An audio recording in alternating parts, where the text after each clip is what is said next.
ओम शांति। ओम शांति।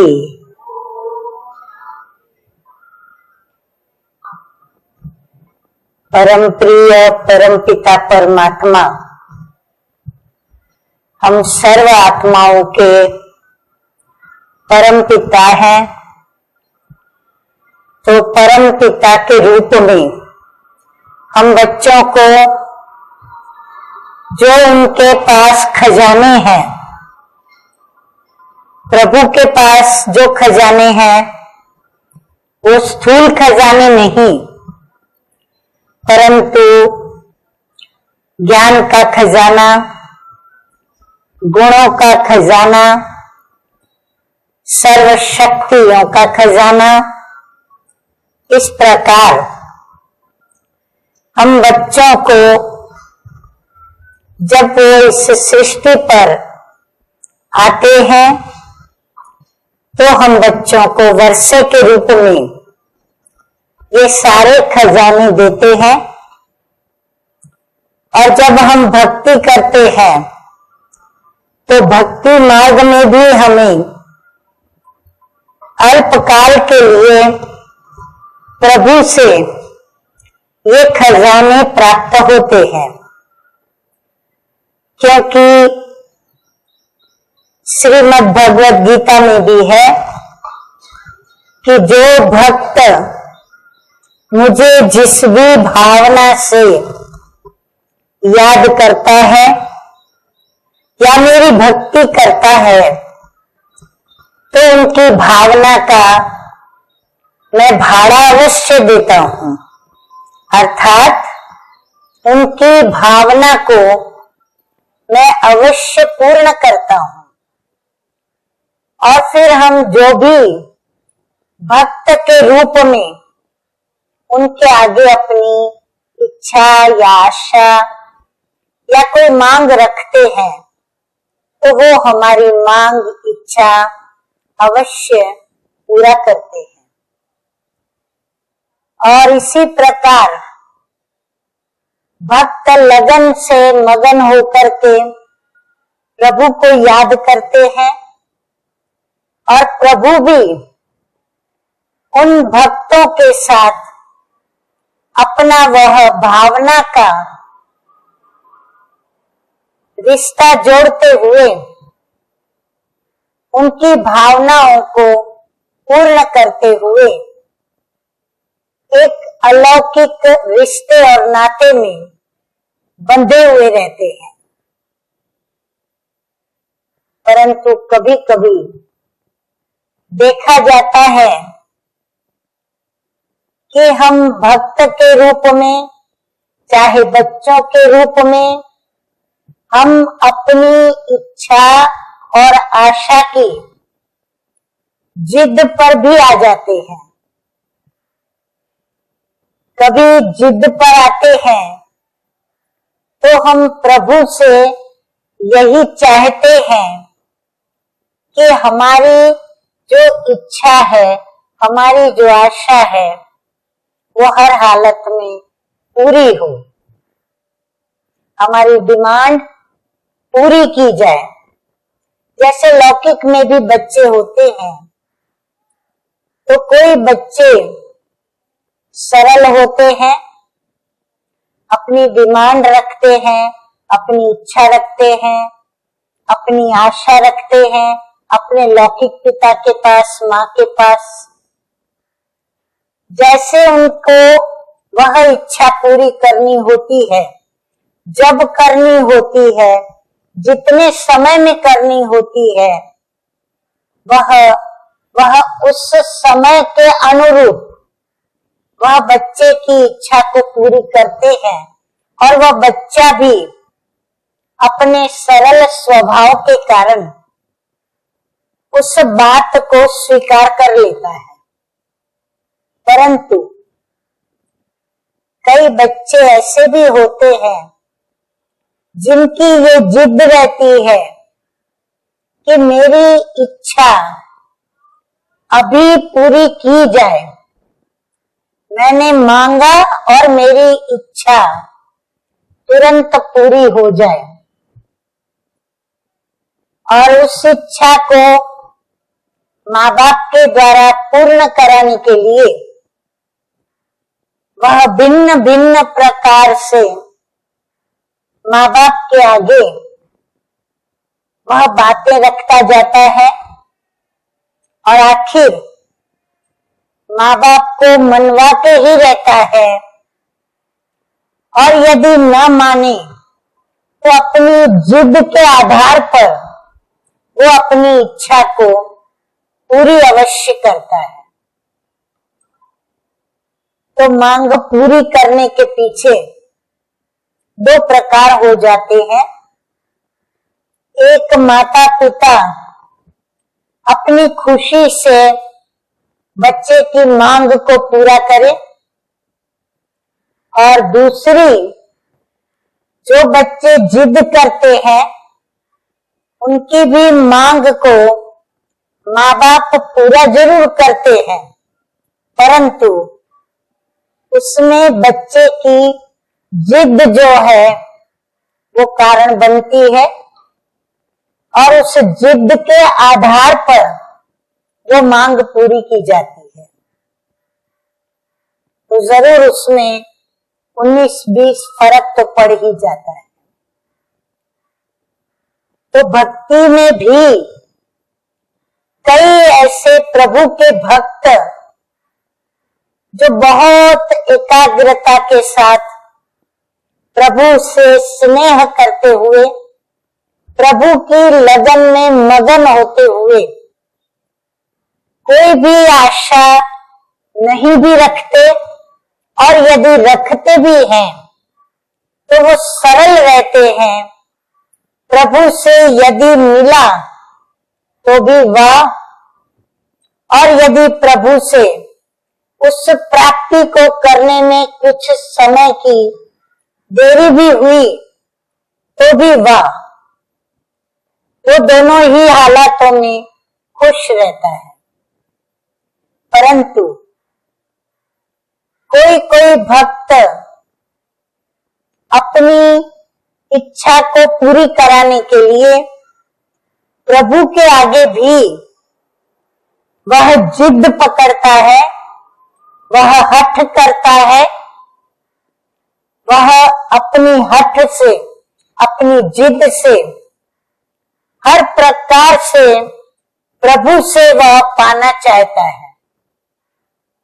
और जब वो अपनी इच्छा के मुताबिक पाना चाहता है तो फिर वह मेहनत भी करता है और वह तप करता है, तपस्या करता है, क्योंकि बच्चे यह जानते हैं, भक्त भी यह जानते हैं कि यदि हमें प्रभु से पाना है तो हमें प्रभु को अवश्य राजी करना होगा, हमें प्रभु को खुश करना होगा। हमें प्रभु से प्राप्त करने के लिए स्वयं को उस बात के लिए तैयार करना होगा जो प्रभु हम पर राजी हो जाए, खुश हो जाए और हमें वह हमारी इच्छा को पूरा करे, या तो फिर हमें वरदान के रूप में भी वह हमारी इच्छा को पूरा करे। जैसे कईयों को प्रभु के दर्शन की बड़ी अंदर में लालसा रहती है, प्यास रहती है कि प्रभु के मुझे दर्शन हो जाए, और वो प्रभु के दर्शन के लिए उसे जो भी भक्ति मार्ग की विधियां अपनानी पड़े वो विधियों को अपनाने के लिए तैयार रहता है, क्योंकि भक्तों की अपनी इच्छाएं होती हैं प्रभु के प्रति, प्रभु से संबंधित। तो प्रभु से संबंधित इच्छाओं में उसको दर्शन करने की और दर्शन से स्वयं को प्रसन्न करने की, और फिर आगे क्या रहेगा वो जब प्रभु दर्शन दे उसके बाद की बात बाद में। परंतु प्रभु के दर्शन हो यहाँ तक उनकी इच्छा रहती है। और फिर उस विधि पूर्वक वह जब भक्ति करता है, तप करता है, तपस्या करता है और प्रभु की लगन में मगन होकर, एकाग्र चित्त होकर जब प्रभु में खो जाता है और प्रभु उन पे राजी होकर के और उनको प्रसन्न होकर के जब दर्शन देते हैं, तो प्रभु चूंकि दाता है और दाता होने के कारण वह सिर्फ दर्शन देकर ही भक्त को राजी नहीं करते, परंतु भक्त ने जो तपस्या की, तप किया, भक्ति की, एकाग्रता से लगन के साथ विधि पूर्वक जो प्रभु दर्शन के लिए किया, उससे खुश होकर के प्रभु उन्हें वरदान भी देते हैं। और प्रभु खुश होकर के उसे कहते भी हैं कि मांग, तुझे क्या चाहिए। अब भक्त की अंदर की इच्छाएं क्या क्या है, यदि उसकी सिर्फ प्रभु दर्शन की ही इच्छा होती है तो वो कहता है कि बस आपके दर्शन हुए, मैं धन्य हो गया, मुझे और कुछ नहीं चाहिए। परंतु प्रभु कहता है कि नहीं, मांग, मैं वरदान देने तैयार हूं, तुझे दे रहा हूं, तुम मांगो, तुझे मैं क्या दूं। और भक्त को जब वरदान के लिए प्रभु तैयार करता है तो प्रभु से फिर वो वरदान में अपनी इच्छाएं, चाहे तो जिस जीवन में वो जी रहा है, यदि उस जीवन के अंदर उसे कोई आवश्यकता है तो वह अपनी आवश्यकता प्रभु के आगे रखता है और प्रभु से कहता है कि मुझे ये वरदान में चाहिए। उसमें स्थूल चीजें भी होती हैं, स्थूल पदार्थ भी हो सकते हैं और इस दुनिया की कोई भी वस्तु हो सकती है। यदि इस दुनिया की कोई स्थूल वस्तु या अल्पकाल के पदार्थ या अल्पकाल की चीजें ना हो, तो फिर जो सूक्ष्म बातें होती हैं, जैसे मान, शान, या फिर कोई गुण की प्राप्ति, या कोई शक्ति की प्राप्ति, या कोई सिद्धि की प्राप्ति, या तो वह प्रभु से वो मांगता है और प्रभु उनको देता है, क्योंकि प्रभु सामने से उसको कहता है कि मांग मांग, मैं तुझे वर दे सकता हूं, और प्रभु उसको देते हैं। तो ये वरदान जो है, इस वरदान को भी समझना अति आवश्यक है। वरदान शब्द की सरल परिभाषा, वर माना प्रभु से मिलने वाली प्राप्ति, फिर वो प्राप्ति स्थूल भी हो, सूक्ष्म भी हो, अल्पकाल की भी हो सकती है, सदा काल की भी हो सकती है। और दान माना प्रभु से प्राप्त, वो दाता है, वो देता है, माना दान मिलता है।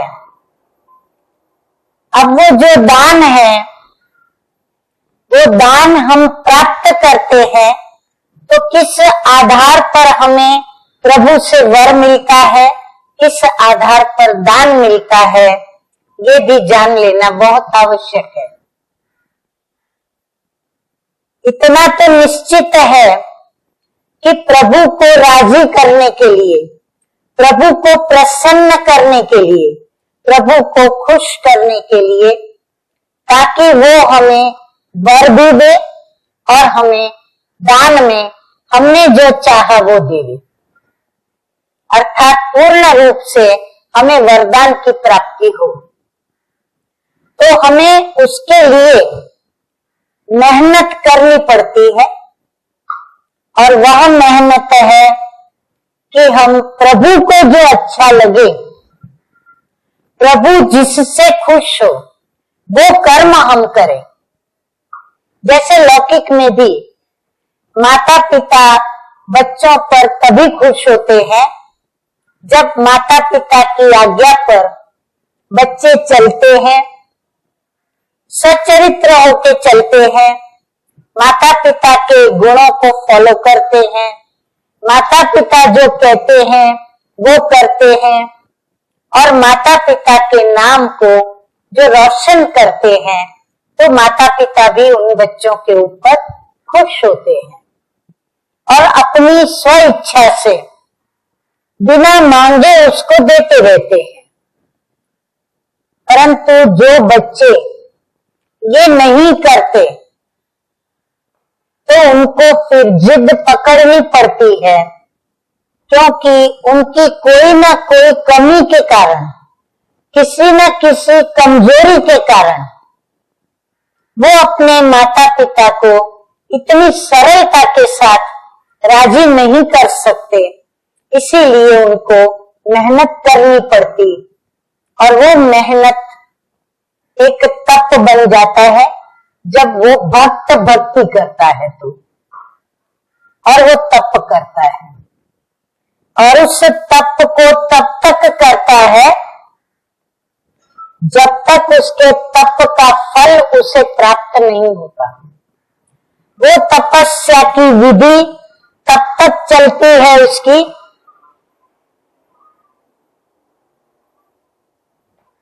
जब तक उसको उस विधि पूर्वक की हुई तपस्या की सिद्धि प्राप्त नहीं होती।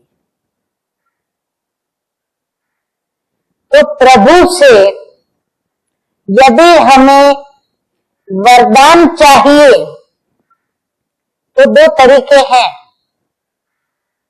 एक तरीका हम प्रभु को खुश करें।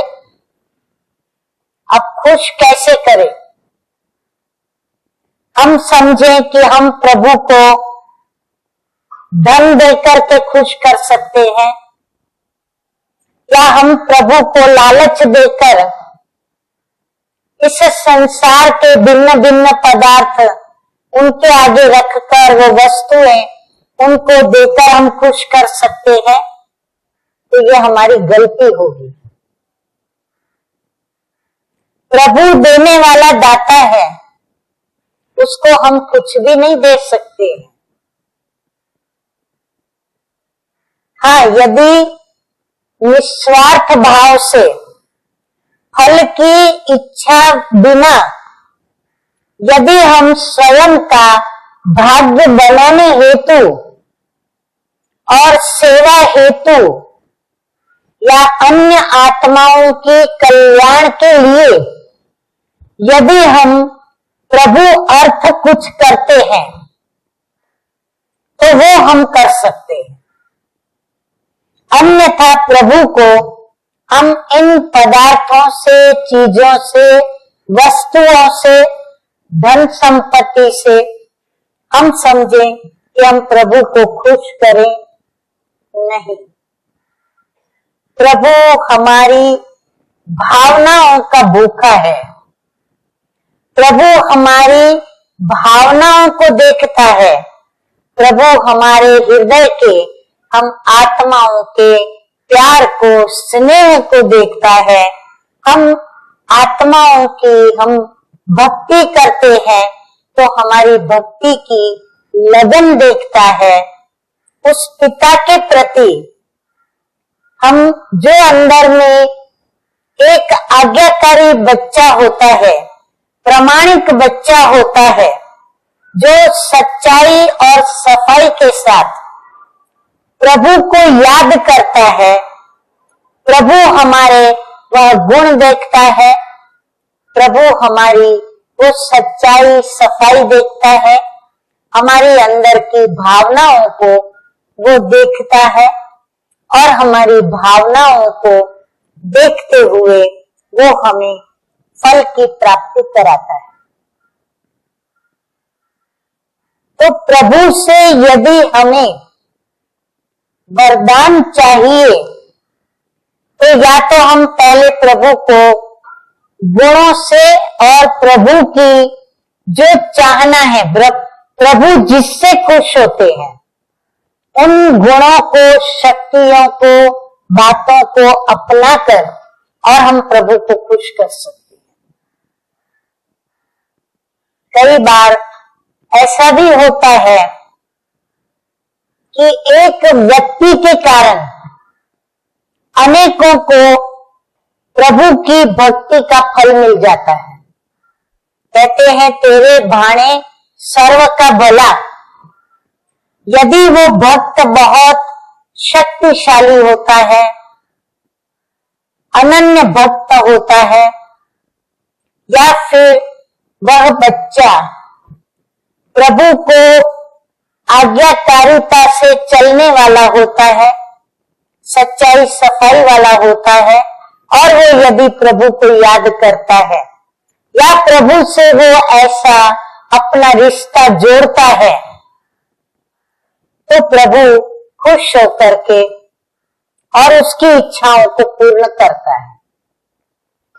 परंतु ये जो भी बच्चे याद करने वाले या जो भी भक्त प्रभु को याद करने वाले, उनकी एक विशेषता जो हरेक को जीवन में अपनानी चाहिए, धारण करनी चाहिए, वो है प्रभु के प्रति पूर्ण विश्वास। जैसे श्रीमद् भगवत गीता में भी कहा है कि निश्चय बुद्धि विजयंती, जिसका प्रभु में निश्चय हो। प्रभु में निश्चय माना प्रभु के ज्ञान में निश्चय, प्रभु के हर देने लेने में निश्चय, प्रभु के हर कर्म में निश्चय, प्रभु की हर बात में निश्चय। टोटली प्रभु में हमारा पूर्ण विश्वास हो, तो ऐसे निश्चय बुद्धि बच्चों की और भक्तों की मांग पूरी होती है और उन्हें वरदान के रूप में प्रभु उन्हें प्राप्तियां कराता है। तो हमें भी प्रभु में विश्वास रखना आवश्यक नहीं, परंतु अति आवश्यक है, क्योंकि हम सभी जानते हैं कि हम जन्म तो ले लेते हैं, परंतु मृत्यु हमारे हाथ में नहीं होती। और उस मृत्यु को यदि हम सफल करना चाहते हैं और मृत्यु के ऊपर भी विजय प्राप्त करना चाहते हैं, और हम प्रभु के वह बच्चे बनना चाहते हैं कि जैसे प्रभु वरदानी है, हम भी मृत्यु के ऊपर, काल के ऊपर विजय प्राप्त करके उस प्रभु के समान हम भी वरदानी बन सकते, क्योंकि संसार में सभी भयों से महान भय है मृत्यु का भय, जो हर एक को होता है।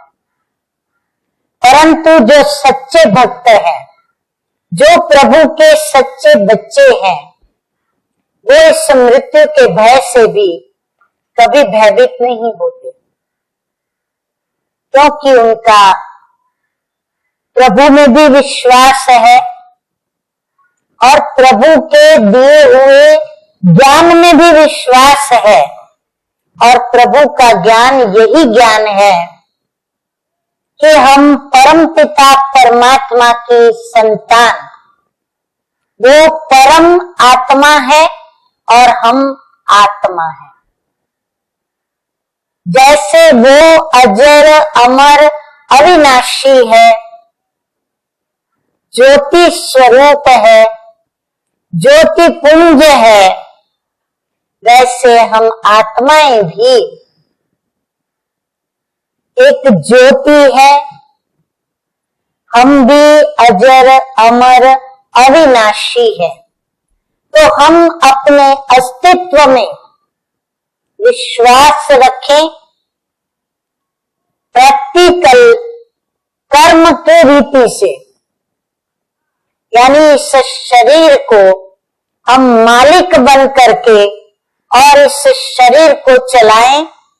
शरीर अलग है और मैं आत्मा इस शरीर में विराजमान अविनाशी हूं, शरीर विनाशी है और मेरे पिता परमात्मा अविनाशी है।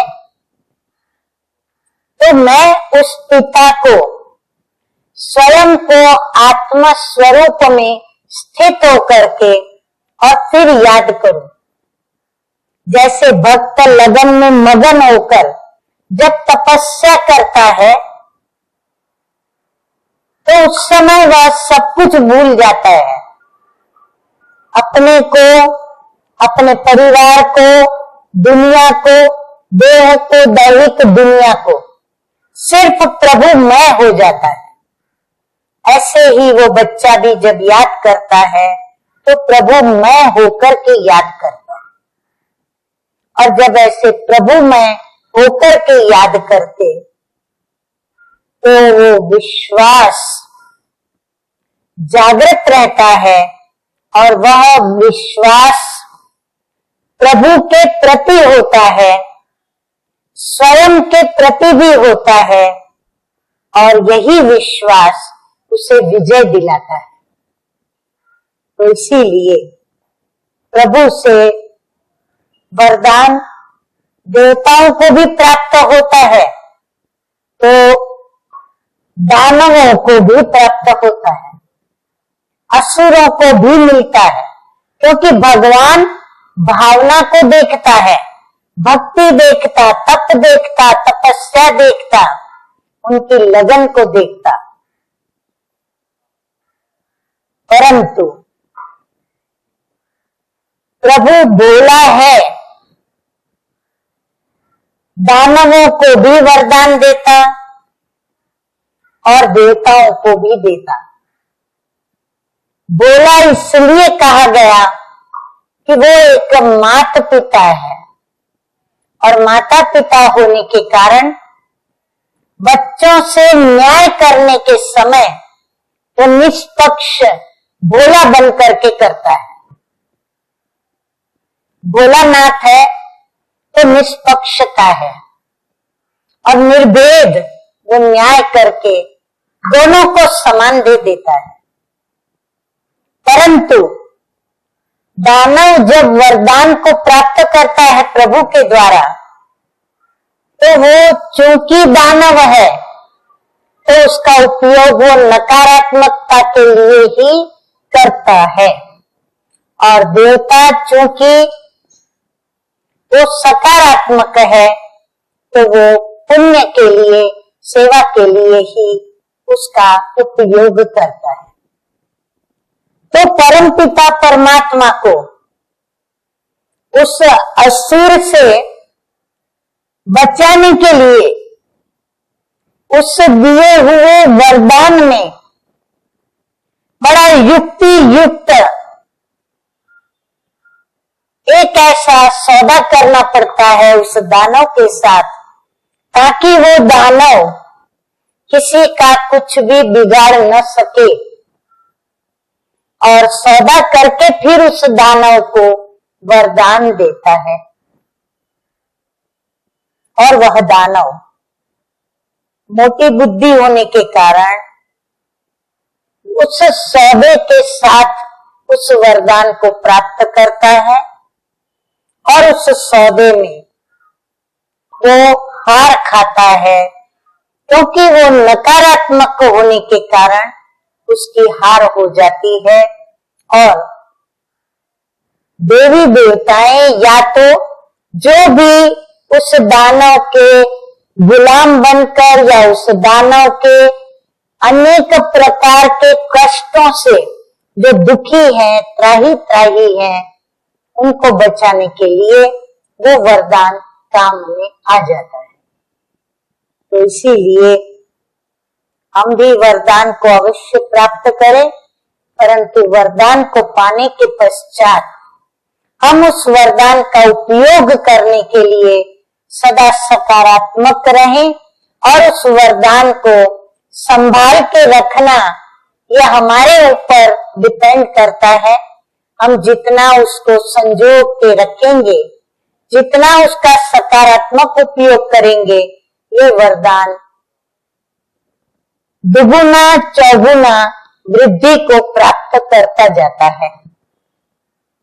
इसलिए प्रभु से हम अवश्य वरदान प्राप्त करें, परंतु हम प्रामाणिकता से आज्ञाकारी बनकर सच्चाई, सफाई और स्वच्छता को जीवन में अपनाते हुए हम उस प्रभु को राजी करें और प्रभु हमें अपनी इच्छा से हमें वरदान दे, तो ये वरदान हमारे पास सदा काल के लिए रहे और वो सदा काल के लिए रहेगा तो हम सदा काल के लिए स्वयं भी सुखी रहेंगे और उस वरदान से जो हमें अन्य को देना है हम उन्हों को देकर के भी और उनको भी सुखी कर सकेंगे।